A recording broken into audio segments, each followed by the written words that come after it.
मुजाहिद वली आपको खुशामदीद कहता है और आपको इल्म है कि साबिक सदर आसिफ अली ज़रदारी पीपल्स पार्टी के सरबरा आसिफ अली ज़रदारी की आमद में कोई अजीब 16-18 घंटे रहते हैं। और यकीनन जब बिलावल भुट्टो ज़रदारी ने ये ऐलान किया कि उनके वालिद यानी साबिक सदर पीपल्स पार्टी के को चेयरपर्सन आरिफ ज़रदारी आ रहे हैं, तो पूरी कौमी सियासत में एक भौचाल सा आ गया है। और कह सकते हैं कि काउंटडाउन यानी गिनती शुरू हो गई है, वो भी दिनों की नहीं घंटों की। मुझे इस्लामाबाद में भी मेहमान ज्वाइन करेंगे। मैं दीगर सियासी पार्टियों के रहनुमाओं से भी ये मालूम करूँगा कि आसिफ अली ज़रदारी की आमद को वो किस तरह देखते हैं। लेकिन इस वक्त तो एयरपोर्ट चलते हैं जहाँ बड़ी तादाद में उन वहाँ मौजूद हैं और हमें बताया गया है कि सिंध से मुख्तलिफ़ जगहों से काफ़िलों की आमद का सिलसिला शुरू हो गया है। आज़ाद मोड़ियो हमारे साथ मौजूद हैं वहाँ पर, तो ज़रा चलते हैं तो ज़रा दिखाएं कि क्या अभी तो शब का पहला पहर है। ज़रा आज़ाद दिखाइए, कैमरे की आंख दिखाए कि कारकुनों में कैसा जोश खरोश है, क्या कर रहे हैं, ज़रा दिखाइए आज़ाद मोड़ियो जी। मुजाहिद साहब बिल्कुल जो है वैसे तो कारकुनान बिजा तीर बिजा के जो सॉन्ग चलता है उस पर मस्त हो जाते हैं, लेकिन आज पहली बार साबिक सदर आसिफ अली ज़रदारी का नया सॉन्ग जो है मार्केट में आया है, जो है खतरों का खिलाड़ी आसिफ अली ज़रदारी वेलकम ज़रदारी। लेकिन इस वक्त कारकुनान बड़ा जोश और खरोश पाया जाता है, लेकिन इस वक्त नमाज का वक्त है, इस वजह से कारकुनान जो है उन्होंने ये सिलसिला बंद कर दिया है क्योंकि नमाज के जोश और खरोश है। आज़ाद मोड़ियो यकीनन वो नया गीत भी सुनेंगे। मुझे ज्वाइन किया है मुबशर लुकमान ने, मेरे ख्याल खासे अरसे बाद मैं मुबशर लुकमान को मैंने इसलिए भी जहमत दी, माशाल्लाह अपना शो करते हैं, कि एक एतबार से ये बड़ा तारीख़ी दिन है कि 18 माह बाद, तकरीबन 18 या 19 माह बाद साबिक सदर आसिफ अली ज़रदारी आ रहे हैं। मैं इस वक्त 18 या 19 माह पहले जब ज़रदारी साहब पाकिस्तान से रवाना हुए थे, उनकी वो मशहूर ज़माना तकरीर की तफसील में नहीं जाऊँगा, सिर्फ एक झलक ही दिखाऊँगा कि बड़ी तकरीर, और कहा यह जाता है जो तमाम सियासी पंडित कि वो तकरीब सबब बनी आसिफ अली ज़रदारी साहब की पाकिस्तान ना आने का। और फिर कुछ ये भी कहा जाता है मुबशर के जो चेंज ऑफ कमान के बाद ऐसी सूरत हाल या असबाब बहम हुए कि ज़रदारी साहब की आमद का अब जो ऐलान बाकायदा किया गया है। पहले तो once again welcome Mubashar ji. Thank you sir. Mujahid sahab, it's always an honour to be on your show sir. हाँ, thank you for having me. और मेरे और आपके लिए जो हम लोग एंकर हजरात होते हैं, ख़ास तौर पर चाहे अगर हम तहरीक इंसाफ के सरबरा इमरान खान या मुस्लिम लीग नून के सरबरा मियाँ साहब या हमारे अल्ताफ़ भाई या फिर ज़रदारी साहब के बारे में गुफ्तगू करें, तो जो हम और आप जिस नशिस्त पर हैं उसमें ज़रा मुश्किल नहीं हो जाता कि हमें किसी गेस्ट से बात करना तो आसान होती है, लेकिन फिर जब हम देंगे तो वो एक बयानिया में भी आ जाता है बाज़ वक्त तज्ज़िया जो है, क्यों बशीर? आप गैस की बात कर रहे हैं मुजाहिद साहब, इतना प्रॉब्लम है, इतनी पोलराइजेशन है कि अगर मैं यमन में होने वाली ज्यादतियों का तस्करा करूं तो लोग कहेंगे ईरान से पैसे ले लिए हैं। अगर मैं कहूं कि हज के इंतजाम बहुत अच्छे हुए हैं इस साल तो कहेंगे वहां से लिफाफा आ गया। अजीब मसला है क्योंकि लोग चाहते ही नहीं कोई ऐसी राय सुनना जो उनकी अपनी राय से जिसका इख्तलाफ हो, और ये एक बुनियादी वजह है जिस वजह से हमारा मुआशरा जो है वो नीचे गिर रहा है। नहीं, आपने दुरुस्त कहा मुबशिर। वही मैंने कहा कि ज़रा शायद हमारे जो मेहमान होते हैं उनके लिए तो आसान होता है, तो उन्होंने साइड ली हुई होती है, पीटीआई से बात कर लें, नून से बात कर लें, एमक्यूएम से बात कर लें। बल्कि मैं एमक्यूएम के बाद भी जाना चाह रहा हूँ कि ज़रदारी साहब के आमद को किस तरह देखते हैं, और वहाँ जहाँ इस्तकबाल और वहाँ भी जाऊँगा। उनकी एक साइड होती है और पक्के जमा होते हैं। जब आप उनसे गुफ्तगू करते हैं तो वो वही नुक्ता दे रहे होते हैं, बिल्कुल एक कोरस की शक्ल में जिस तरीके से आता है। इसलिए अगर मैं बराह रास्त आ जाऊँ, क्या मैंने बल्कि कमर कायरा साहब जो तर्जुमान थे उनसे भी मालूम किया था, और अभी मैं उनसे रब्ते की कोशिश कर रहा हूँ कि ज़रदारी साहब की वो जो मशहूर ज़माना तकरीर थी वही सबब बनी थी उनकी जो 18 माह पाकिस्तान से गैर हाज़िरी की। और अगर फिर मोहतात अल्फाज में कहूँगा कि चेंज ऑफ कमान हुई है, तो फिर ऐसी सूरत निकली कि उन्होंने अपनी आमद का फैसला किया। मुबशिर सर, मुजाहिद साहब, मैं अब आपको बताऊं, 2-3 बातें मैं करना चाहूँगा इस ज़मीन में। पहली बात यह, चेंज ऑफ कमांड माजरत के साथ मैं नहीं समझता कि इसकी वजह से जरदारी साहब वापस आ रहे हैं। मेरा ख्याल है कि वो अपने हिकमत अमली है उनकी, और जो 27 दिसंबर है उसको फंक्शन को या उस रस्म को वो अटेंड करने आ रहे हैं, और ये वजह हुई है। क्योंकि मैं आपसे एक सवाल कर सकता हूँ कि चेंज ऑफ कमांड से फ़र्क क्या पड़ना, मसलन जनरल राहील शरीफ के होते हुए ऐसी कौन सी बात हुई जो मियाँ नवाज शरीफ के लिए ख़तरे का बायस बनी, या जिससे जमहूरी हुकूमत या जमहूरी अमल जो है उसको एक लम्हा भी ख़तरा हुआ हो, या कहीं पे उनकी कोई काम रुक गया हो। और आज मियाँ साहब ने भी कह दिया कि जनाब साबिक सदर से तो बड़े अच्छे ताल्लुकात हैं मेरे, और यानी इन दोनों का आपस के ताल्लुकदारी भी है, मिलना जुलना भी है। तो वो कौन सी चीज़ थी जो जनरल राहील शरीफ की जिसने मियाँ नवाज शरीफ को कोई ख़तरा दिया या कोई ख़राब किया? ना कोई 2014 का धरना ले लें, 2016 का ले लें, लॉन्ग मार्च ले लें, कोई चीज़ ले लें, कहाँ पे वो थ्रेटन हुए थे? सो चेंज ऑफ कमांड से मेरा नहीं ख्याल फ़र्क पड़ता है। आई थिंक जरदारी साहब को क्रेडिट दें कि उन्होंने जिस टाइम को अपना मुनासिब समझा उस टाइम पे उन्होंने आने का ऐलान कर दिया।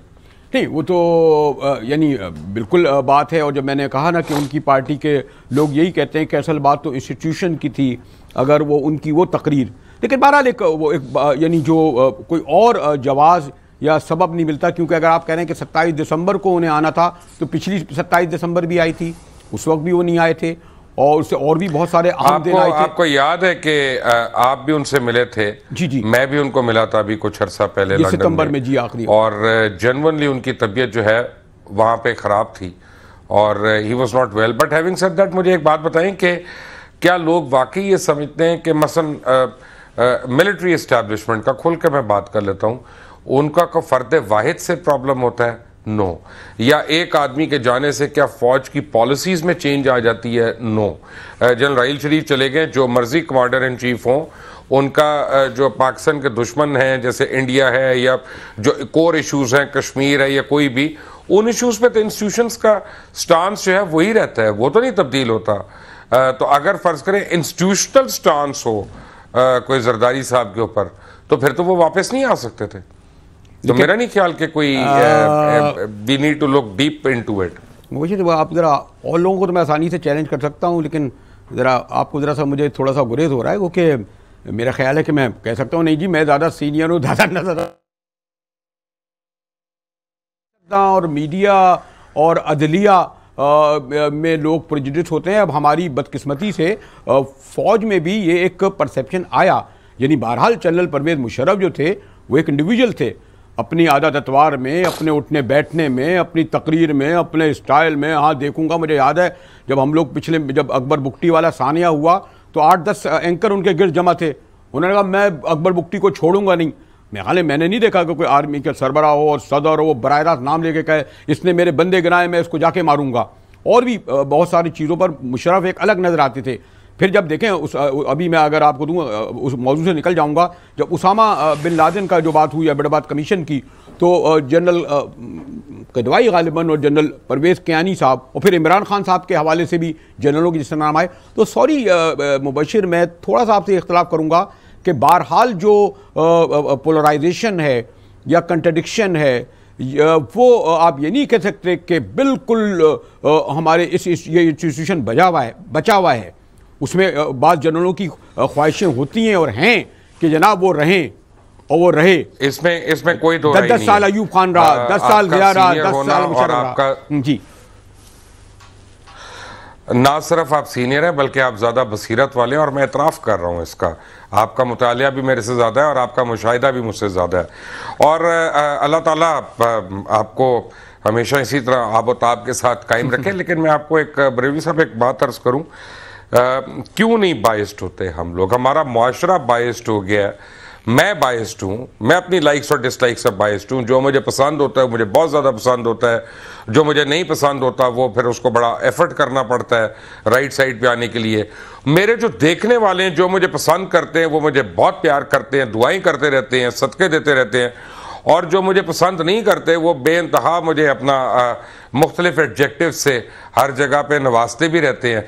तो हमारी सोसाइटी है, पोलराइजेशन है यहाँ। तो इस वक्त माजरत के साथ हम दो मसलक जो है मिलकर एक मस्जिद में नमाज नहीं पढ़ सकती हैं। एक वक्त में अजान नहीं हो रही है इस मुल्क में, एक टाइम पे नमाज नहीं हो रही है, और एक तरीका कार नहीं निकल रहा। हम अभी तक अपने फतवों के अंदर पढ़े तो यस पोलराइजेशन जरूर है, लेकिन मैं आपके 2-3 सवालात करता हूं। मसलन पंजाब पीपल्स पार्टी ने बड़ी बेबसी का इजहार किया था कुछ अरसा पहले कि जब उन्होंने कहा, उनके कुछ लीडर्स ने, कि जी पंजाब में जो पोस्टर्स हो उसमें आसिफ अली जरदारी साहब की तस्वीर नहीं होनी चाहिए क्योंकि वो यहाँ पे अच्छे नाम से नहीं जाने जाते। अच्छा, मैं पीपल्स पार्टी का ना वोटर हूँ, ना मैं उनका कभी भी वोटर रहा हूं, ना मैं उनका सपोर्टर हूं। मैं पॉलिटिकली वाइब्रेंट आदमी हूं, मैं वोट डालता हूं जाके, लेकिन मैंने मुस्लिम लीग को डाला हुआ है, पीटीआई को डाला हुआ है, पीपल्स पार्टी को मैंने कभी नहीं डाला। मैंने राइट विंग वोट डाला है हमेशा जाके। मैं तस्लीम कर रहा हूं, मैं टेलीविजन के ऊपर तस्लीम कर रहा हूं। लेकिन आपको मेरा अब आपको एक सवाल है। कई एग्जाम्पल्स अभी दे सकता हूं, अगर आप मुझे सवाल करेंगे तो मैं आपको 10 एग्जाम्पल्स दे दूंगा। 5 साल बहैसियत सदर मुझे एक स्कैंडल बताएं जो आसिफ अली जरदारी से मुंसलिक हो के जी उन्होंने 1 रुपए की करप्शन की, ठीक है, और मैं आपको सलाम पेश करूंगा। लेकिन जब मैं किसी से बात करता हूं तो हर आदमी उनकी करप्शन की उसने जब एग्जाम्पल देनी होती है जरदारी साहब का नाम ले देता है कि जी उससे ज्यादा तो करप्ट हो ही नहीं सकता कोई, उससे ज्यादा तो बुरा कोई नहीं हो सकता। लेकिन जब मैं पूछता हूं, मैंने आज सुबह को पूछा, इस प्रोग्राम पे आने से पहले मैंने लोगों को पूछा, एज अ प्रेसिडेंट 5 साल में मुझे एक वाकया तो बताओ, अच्छा, 1 रुपए की करप्शन का। कहते यार वो नहीं पता। मुबशिर, एक तो खैर आप भी एंकर हैं और आपको भी बड़ी तकलीफ होती होगी कि जब कहा जाता होगा अच्छा भाई वो जब असल गुफ्तगू शुरू होती है भाई वो ब्रेक, और वो अजीब आप मखमसे में पड़ जाते हैं। अब आप में तो इतनी हिम्मत और जुर्रत है कि आप ये कहते हैं कि जी मैं इसको वोट देता हूँ। भाई मैं इसके बावजूद कराची में नहीं कह सकता कि मैं किसको वोट देता रहा हूँ, किसको दूंगा या ना क्या करूँगा। आप जरा आप जरा डायनेमिक आदमी है, यंग आदमी है, आप कह सकते हैं ये वाली बात मुबशिर लुकमान। लेकिन नहीं, मैंने अगर मैं आपको एक बात बताता हूँ कि एक जमाना था, देखें एक जमाना था, मैंने बड़ा खुलकर पंजाब में अल्ताफ हुसैन साहब को सपोर्ट किया, ठीक है, जबकि उनका नाम लेना यहां पे एक बुराई समझा जाता था। मैंने खुलकर उनको सपोर्ट किया। लेकिन जब मुझ पर आया हुआ नहीं, अब यहां रुक जाए, नहीं, अब यहीं बस रहने दीजिए ना। अब आपने जहाँ कह दिया, अब उधर क्यों पलट रहे हैं भाई? आप यहाँ मैं बैठा हूँ, ये देखिए ब्रेक का टाइम है ना। मुबशिर लुकमान से हमारी गुफ्तगू हो रही है और मैं इनके साथ बड़ा अहम दिन है, जैसे मैंने कहा कि साबिक सदर आसिफ अली जरदारी आ रहे हैं और गुफ्तगू ज़रा इधर उधर जारी हो तो जाएगी। जब मुबशिर मेरे साथ बैठे होंगे, कोशिश करेंगे हम ज़रा पीपल्स पार्टी वालों से मालूम करें कि वो कहते तो यही हैं कि तारीख़ी इस्तक़बाल होगा, लेकिन इस बारे में थोड़ा सा इबहाम पाया जाता है कि क्या 3 बजे आसिफ अली जरदारी साहब की जुलूस की शक्ल में, रैली की शक्ल में उसी तरह लाया जाएगा जिस तरह पास में बेनज़ीर भुट्टो साहिबा को लाया गया था, या जिस तरह हो रहे थे, या सिर्फ वहीं एयरपोर्ट ही पर उनकी आमद पर यह जलसा ख़त्म हो जाएगा। हमारे साथ रहिएगा। मैंने जो कहा कि मिलते हैं एक ब्रेक के बाद, हमारे साथ रहिएगा।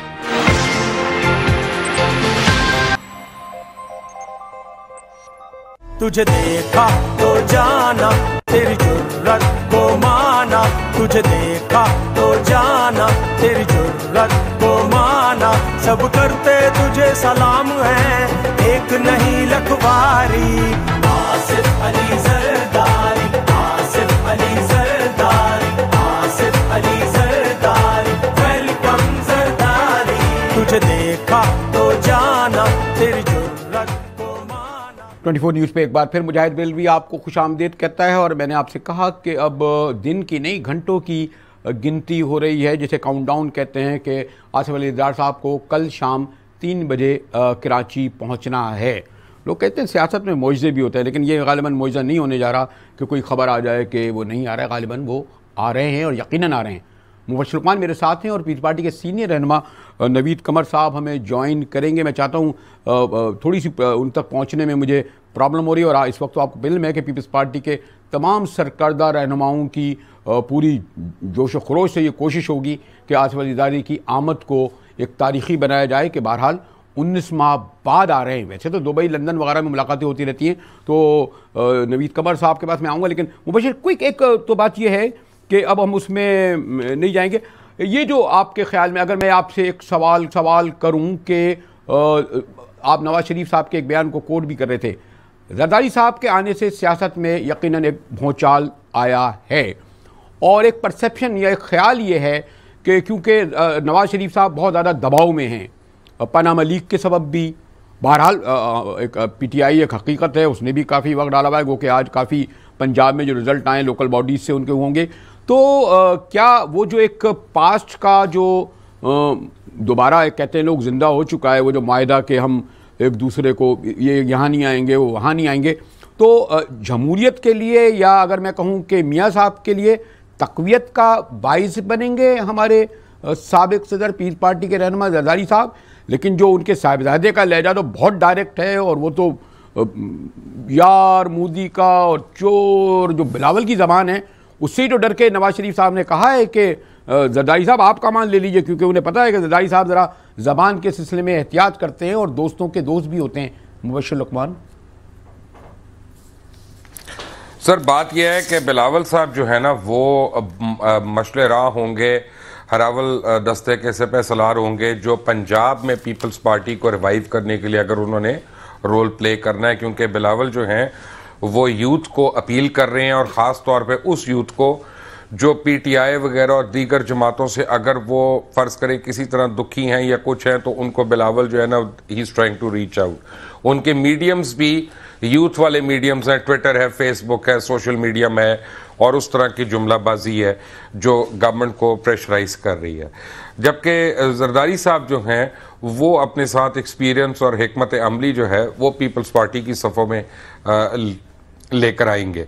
मैं ये समझता हूँ कि लाइंस डिवाइड नहीं हुई हैं सारों ने अब, क्योंकि अगला साल जो है ना लग ये रहा है कि इलेक्शन ईयर है और इसमें तमाम पार्टीज जो हैं वो इलेक्शन मोड में दाखिल होने वाली हैं अगले 1, 2 या 3 महीने के अंदर मैक्सिमम। कुछ और चेंजेस मुझे नज़र आ रही हैं इस वक्त होराइजन के ऊपर। मैं समझता हूँ कि ये अब पीपल्स पार्टी जो है ख़ास तौर साउथ पंजाब के अंदर बहुत ज़्यादा काम करने के लिए वो इस वक्त हरकत में है। और अगर अब भी ज़रदारी साहब ना आते, वैसे आएंगे और 30 तारीख को वापस चले जाएंगे, लेकिन अगर वो थोड़े गैप के बाद वापस ना आए तो पीपल्स पार्टी को मुश्किलात होंगी, ख़ास तौर पे पंजाब के अंदर। सिंध में उनके सामने हकीकी तौर पे अभी तक कोई खड़ा नहीं हो सका, न पगाड़ा ग्रुप उस तरह से आया है, कि उनकी सीटों पे उनको बल्कि फ़ायदा हो रहा है वहाँ पे। अब सवाल ये पैदा होता है कि आसिफ अली ज़रदारी साहब जब आते हैं तो उससे एक तो फेडरेशन को तो यकीनन तक़वियत मिलेगी, क्योंकि पीपल्स पार्टी जो है हमेशा से फेडरेशन की अलामत रही है, इसमें कोई दो राय नहीं है। और मेरा ख्याल है कि जितने हंगामे सिंध में हुए थे मोहतरमा की शहादत के ऊपर, उससे ज़्यादा हंगामे जो है दीगर सूबों में भी हुए थे और तीनों सूबों में हुए थे। सिर्फ ये कहना कि उसको सिंध तक लिमिट करना वो एक ज़्यादती की बात है। वो नेशनल लीडर थी, भुट्टो साहब नेशनल लीडर थे। आपको और मेरा उनसे मुत्तफिक होना या ना होना वो कोई ज़रूरी नहीं है, लेकिन वो भारत नेशनल आइकॉन्स थे। अब सवाल ये पैदा होता है कि जब ज़रदारी साहब आते हैं तो पीपल्स पार्टी जो है वो अपने चौधरी निसार अली के ऊपर स्पेशली, और जो 4 शराइत उन्होंने बिलावल साहब ने रखी हुई हैं, जिसका 27 को उन्होंने बाकायदा तौर पे कमेटी से सिफारिशात लेके ऐलान भी करना है, इनके ऊपर जब पेडिस्टल के ऊपर पुश करते हैं तो पीपल्स पार्टी जो है ना वो आपको एक वाइब्रेंट पार्टी के तौर पे नजर आएगी, क्योंकि जो मैं आपसे सवाल करना चाह रहा था, मुझे ऑपोजिशन की पार्टी रही है। लेकिन मुबशिर जो मैं आपसे सवाल करना चाह रहा था, और गालिबन अब 1-8 मिनट में नवीद कमर साहब भी ज्वाइन कर लेंगे, वो सवाल मैं उनसे भी करूंगा कि बिलावल की शक्ल में पीपल्स पार्टी एक hard liner anti Nawaz Sharif उभर की हुई, और ऐसा लग रहा था कि अगर तहरीक इंसाफ भी उनके साथ हो जाए तो एक बहुत बड़ी अपोजिशन बनने जा रही थी।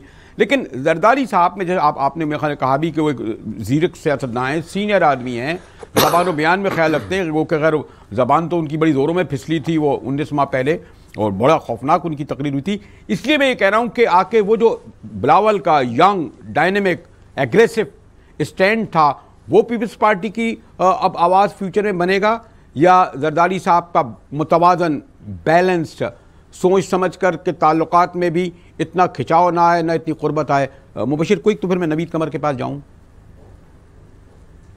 बात यह है ना कि ये दोनों का मिक्स एंड मैच होगा, अलग अलग नहीं होंगे। बाप बेटा को लड़ाई करने नहीं जा रहे, बाप बेटा एक दूसरे के सामने खड़े होने नहीं जा रहे।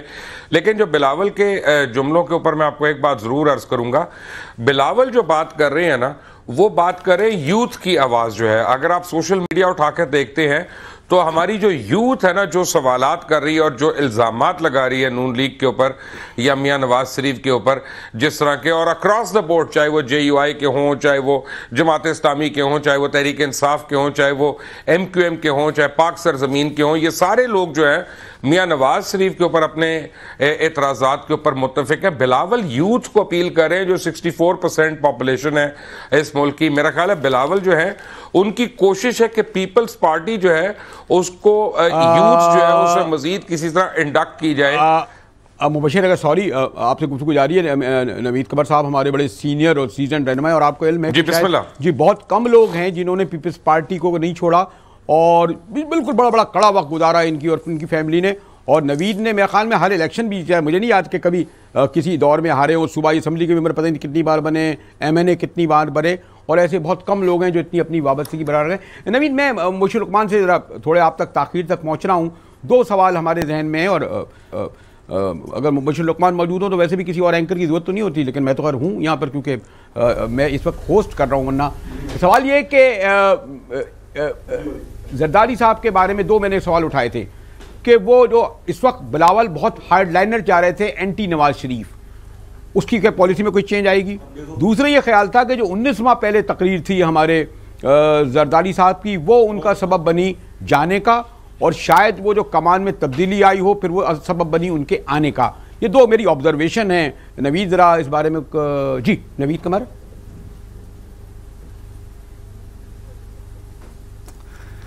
देखिए, जरदारी साहब का वैसे तो दुबई या कहीं भी बाहर जाना जो है कोई अनयूजुअल बात नहीं थी, क्योंकि वो आते थे जाते रहते थे। एक बड़ा अरसा वो, क्योंकि जब मोहतरमा शहीद दुबई में एग्ज़ाइल में थी तो वो भी वहाँ रहते थे। इस दफ़ा उनका ख़ासकर जाना हुआ उनकी सेहत के हवाले से, और एक तवील अरसा उनको वहाँ रहना पड़ा। जाहिर है कि अब एक तो यह है कि पाकिस्तान में सियासत और तेज़ हो रही है, क्योंकि इलेक्शन का साल अगर 17 ना हुआ तो मिड 18 में तो किसी सूरत में भी होने, तो किसी भी सियासतदान को पाकिस्तान में रहना जो है वो सही भी नहीं होता।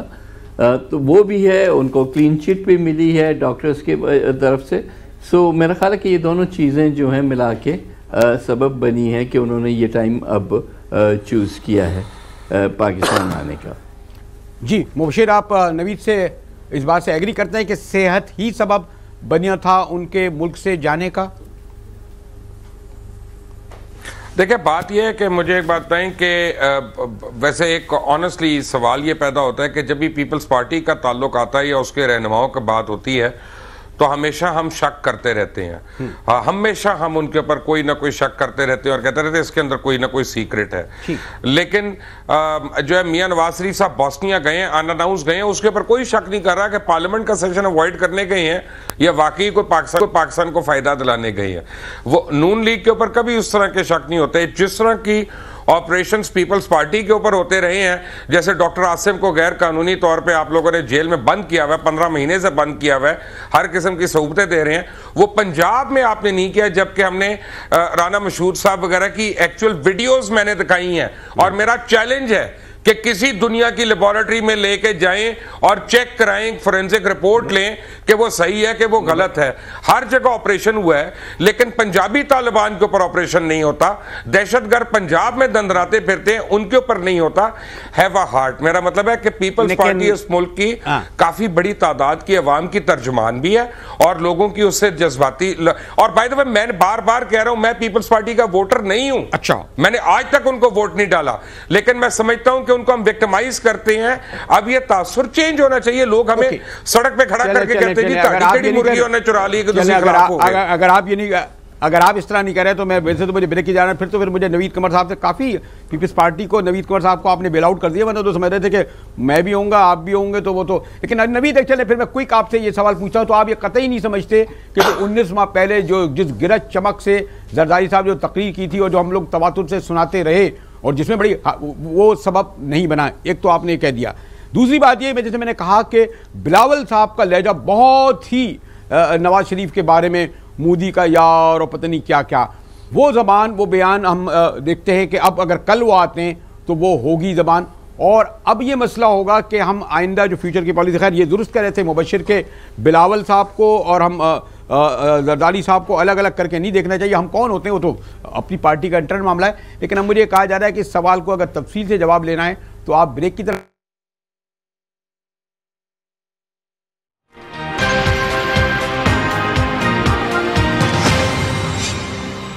24 न्यूज़ में मुजाहिद वली आपको खुशामदीद कहता है। पहले तो मुझे इस बात का ख्याल है कि हम ज़रा नवीद कमर साहब तक ज़रा ताख़ीर से पहुँचे और 18-19 माह बाद जैसे मैंने कहा, और आने में भी कोई 18-29 घंटे रहते हैं साबिक़ सदर आसिफ अली जरदारी के। क्विक अगर आप मुबशिर कमेंट ये सवाल दोनों कर दें तो फिर मैं बाकी वक्त अपने मोहतरम नवीद कमर साहब को दूँ कि जो जरदारी साहब के आने से क्या क्या हम एक्सपेक्ट जो कर रहे हैं। जी मुबशिर।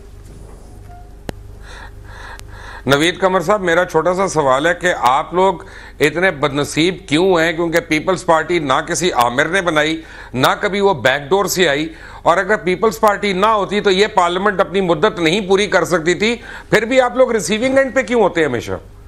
जी नवीद कमर साहब। मेरा ख्याल मुबशिर, मेरा ख्याल पर्टिनेंट सवाल है, लेकिन इस सवाल में ही जवाब है कि हम इस्टेब्लिशमेंट की बनाई हुई पार्टी होते तो हमारे साथ ऐसी मिसट्रीटमेंट नहीं होती जैसे कि हो रही है। ये एक बदकिस्मती है इस मुल्क की कि स्ट्रगल में हमेशा जो लोग रहते हैं ज़्यादा मार भी उन्हीं को पड़ती है। बहरहाल ये पाकिस्तान की तारीख़ है और पीपल्स पार्टी की भी यही तारीख़ है और ये स्ट्रगल जारी रहेगी। हम जो भी सिस्टम है डेमोक्रेसी का, जितना लंगड़ा लूला है, हम हमेशा उसके साथ खड़े रहे हैं और आइंदा भी खड़े रहेंगे, चाहे किसी तरह से भी इसको इंटरप्रेट किया जाए। जी चलें एक और सवाल कर लें मुबशिर आप ही, क्योंकि मैं तो नवीद कमर साहब का भी चले जाऊंगा इनके पास घर। नवीद साहब, बात यह है कि आसिफ अली जरदारी साहब के ऊपर हमेशा नजरें क्यों होती हैं?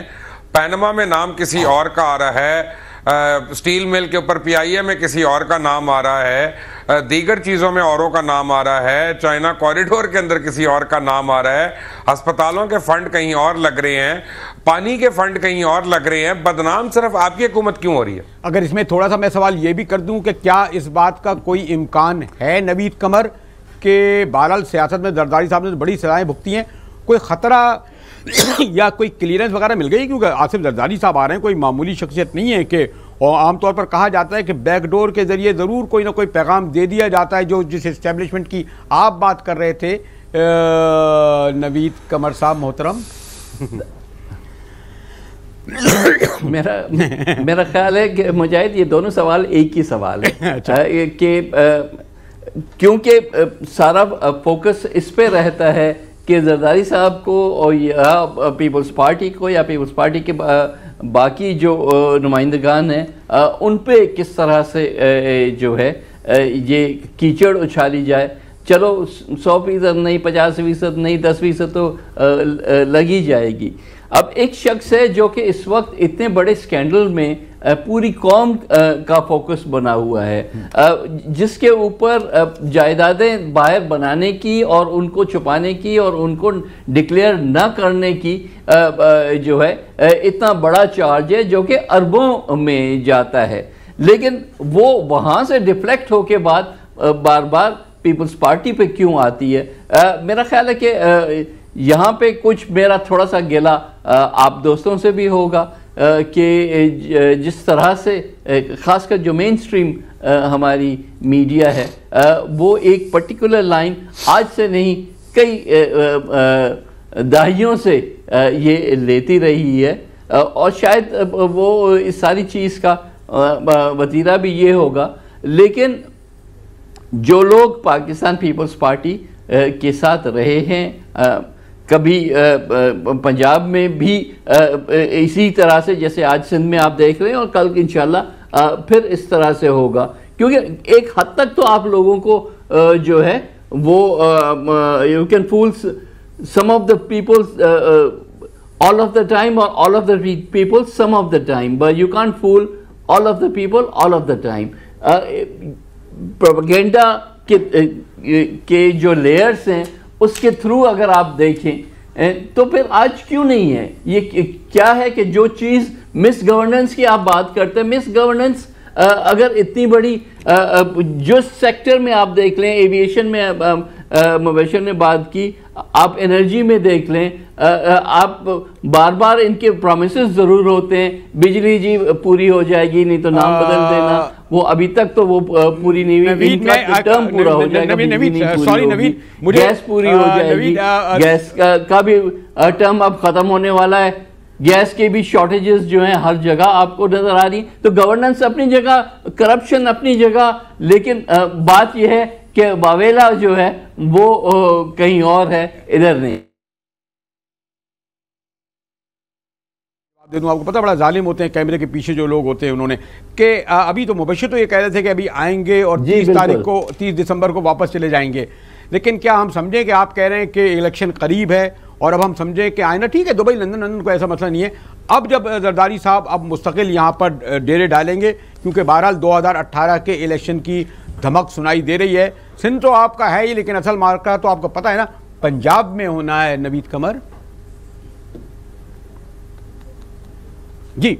नहीं, बिल्कुल दुरुस्त बात है। अब उनका शेड्यूल क्या बनता है यहाँ आने के बाद, वो खुद ही आके यहाँ डिसाइड करके और ऐलान करेंगे, लेकिन उनका देखें, उनका बेस तो यही है ना, पाकिस्तान ही है। बाहर जाना या ना आना, मैं भी बाहर कितनी दफ़ा गया हूँ, लेकिन मुझसे कोई ये सवाल नहीं करता कि जी आप क्या पाकिस्तान में फिर आ रहे हैं या नहीं आ रहे हैं। ये क्यों है कि जरदारी साहब के लिए ये सवाल बार बार? नवाज शरीफ साहब एक दफ़ा नहीं कितनी दफ़ा लंदन में जाके बैठ गए, क्रूशल टाइम्स पे जाके बैठ गए, और वहाँ आपने भी देखा कि कहाँ उनकी तस्वीरें खींची गई और क्या उनकी एक्टिविटीज़ थी।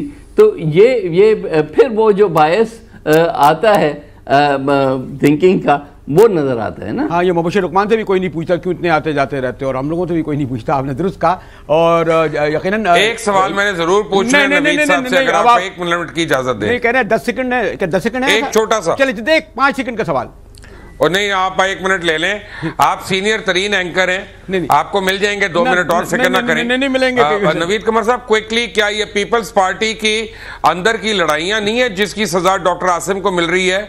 वरना सिंध में आपकी हुकूमत है, अभी तक तो उनको निकल आना चाहिए था। आज के दिन इस सवाल का जवाब मैं आपको यानी वो उसको वीटो करता हूं मुबशिर रुकमान, और नवीद कमर का शुक्रिया करते हुए इजाज़त लेता हूं कि जरदारी साहब की में अब सिर्फ 18 घंटे रहते हैं। देखें जरदारी साहब आते हैं और क्या धमाका करते हैं। मिला बिल को इजाज़त दीजिए, और कल तो देखिए जरदारी साहब की